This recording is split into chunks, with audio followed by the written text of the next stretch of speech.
And academic excellence, I think, is something that resonates across the early childhood all the way through the college, and I think has been actively engaged.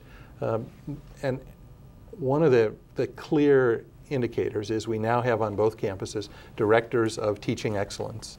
There's a director of teaching and learning at the school, a director of teaching excellence at the college that is focusing on how do we help people in the classroom be the most effective teachers they can be.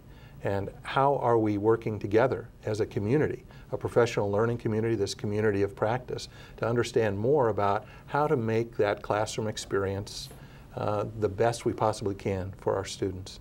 And so that continuing focus, and that it was certainly started when I arrived 3 years ago with the faculty of the college doing a terrific job of, they met virtually every week and doing a teaching excellence committee where they were sharing with each other new ideas and techniques and strategies.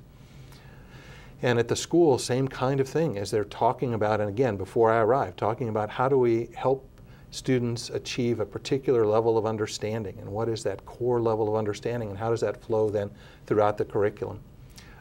At the college, as you know, early on in that first year I was here, we made the decision to move to semesters. And one of the things that allowed us to do, others might say forced us to do, was look at every single course in our curriculum.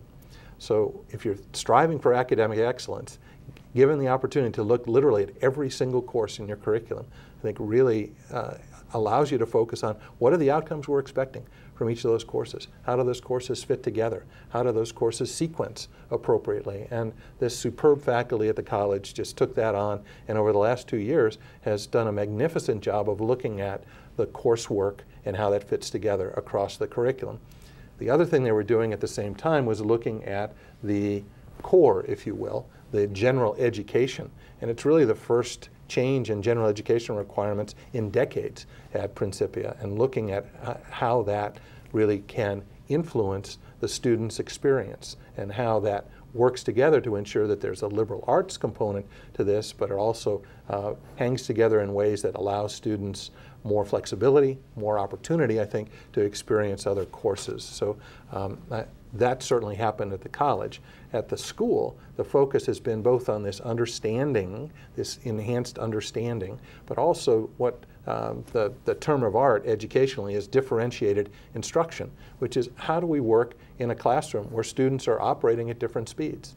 And so the work that's been done on that, I think, really has energized what we do in every classroom situation.